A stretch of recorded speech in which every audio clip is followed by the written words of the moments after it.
The church bells rang with a sound that was supposed to symbolize joy, but in Amelia's heart, it was a warning. The grand cathedral was filled with flowers imported from Italy, chandeliers glittering like stars, and 1,000 guests dressed in elegance that screamed wealth and status. It was the kind of wedding that people would talk about for years, not because of love, but because of the spectacle money could buy. Amelia stood at the back of the aisle, her long ivory gown shimmering under the soft light, her hands trembling inside her lace gloves. This was supposed to be the happiest day of her life, yet something in her soul whispered otherwise. She looked at her father, who gave her a reassuring nod, as though telling her everything would be fine. But Amelia knew better. Her fiancé, Damien Kingsley, stood at the altar with a smug smile that didn't reach his eyes. Damien was the heir of the Kingsley Empire, a man people described as charming, successful, and dangerously arrogant. To him, this marriage was not a union of souls but a business arrangement. Amelia, the daughter of a respected but financially struggling family, was convenient for him, beautiful, intelligent, and raised with values that made her seem like the perfect wife. But beneath his polished suit and smooth words, Damien was a man who loved control more than he loved people. And Amelia, she was about to experience that control in its cruelest form. As the organ played the wedding march, Amelia stepped forward. Guests turned their heads, gasping softly at her beauty. Her veil floated like a dream, her eyes shimmered with a nervous glow, and for a moment, it felt as though she was the centerpiece of a fairy tale. Yet Damien's smirk grew wider, his hands clasped behind his back, and his best man leaned closer, whispering something that made him chuckle. Amelia didn't hear it, but the unease in her stomach twisted harder. The ceremony began.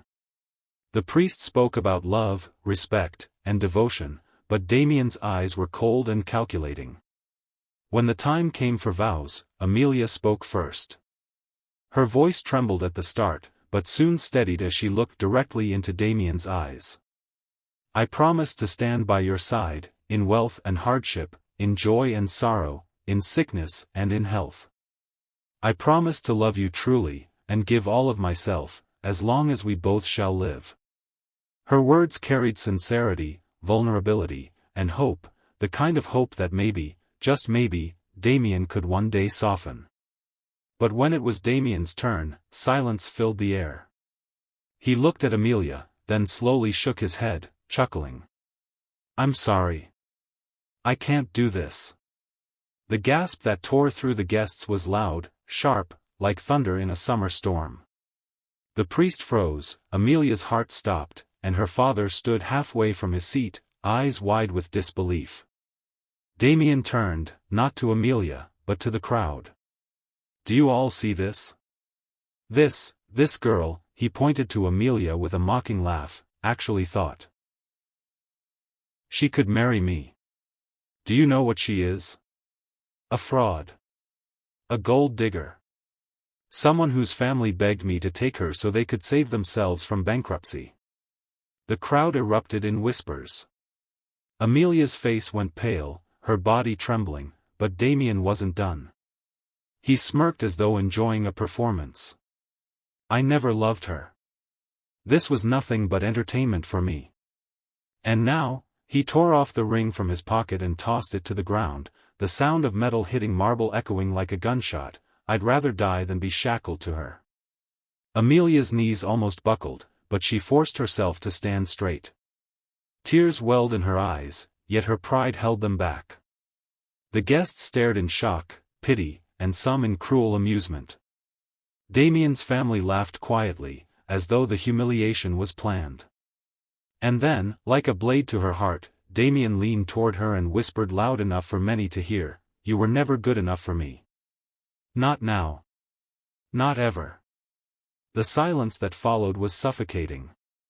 Every eye was on Amelia, waiting for her to collapse, to run away, to break into sobs. But she did none of those things. Instead, she lifted her chin, her trembling lips curving into a faint, mysterious smile. She reached up, pulled off her veil, and let it fall to the ground. Gasps echoed again, not because of weakness, but because of the fire suddenly burning in her eyes. For the first time that day, Amelia wasn't a bride-to-be. She was a woman who had just been set free. The veil lay crumpled on the marble floor, the symbol of a bride abandoned, yet Amelia stood tall as though it were Damien who had been stripped of dignity. The room buzzed with whispers, guests shifting in their seats, waiting for her collapse. But Amelia's voice, steady and sharp, cut through the murmurs like a blade. "You're right, Damien," she said, her tone calm yet carrying across the grand cathedral. "I was never good enough for you, because I am far better than you could ever deserve." The crowd gasped, shocked that she dared to speak. Damien's arrogant smirk faltered for the first time, his eyes narrowing. Amelia turned, her gaze sweeping across the hundreds of faces watching. "I came here today believing in love, believing in the vows we were supposed to take. I came with sincerity. But she gestured at Damien with a graceful lift of her hand, he came with pride, cruelty, and lies. And for that, I should thank him. Because he revealed himself before I wasted a lifetime chained to a man with no honor." The cathedral erupted into stunned silence. The same guests who had pitied her now leaned forward, captivated. Amelia's father, still standing, suddenly straightened with pride in his eyes, though his hands trembled with emotion. Damien, flustered, tried to regain his dominance. "Sit down, Amelia. You're embarrassing yourself." "No," Amelia cut him off, her voice echoing. "You humiliated me in front of everyone, Damien, thinking I'd bow my head and cry. But you forget, my worth isn't defined by your approval. You call me a gold digger, but tell me this, what man calls himself powerful while trying to break a woman at the altar?" The word struck deep, and murmurs rippled through the crowd. Some of Damien's relatives looked uneasy. His best man shifted uncomfortably, realizing the mockery had turned against them. Amelia stepped forward, her gown gliding like a queen's robe. She bent gracefully, picked up the discarded ring, and held it high. "This ring is not a symbol of love. It's a chain he tried to lock me with. But I choose freedom." And with that, she flung the ring across the marble floor, the sound ringing louder than Damien's cruel laughter had earlier. Gasps, then applause, soft at first, then stronger. The guests who had come for a spectacle now witnessed something far greater, a woman reclaiming her dignity. Amelia turned, walking down the aisle, not as a bride fleeing in shame, but as a woman walking toward her own destiny. Each step echoed power, each stride stronger than the last. People rose to their feet, some clapping, some stunned, others whispering that they had never seen such courage. But just before she reached the door, Amelia paused. She looked over her shoulder, her eyes burning into Damien. "One day, Damien, you will realize what you lost.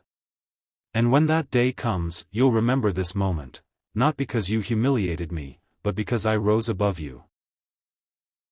She walked out, her father joining her proudly, the grand doors swinging shut behind them. Outside, the world seemed brighter, freer, though her heart still ached with betrayal. But Amelia was not broken, she was reborn. And though she didn't know it yet, this was only the beginning of a story that would inspire thousands.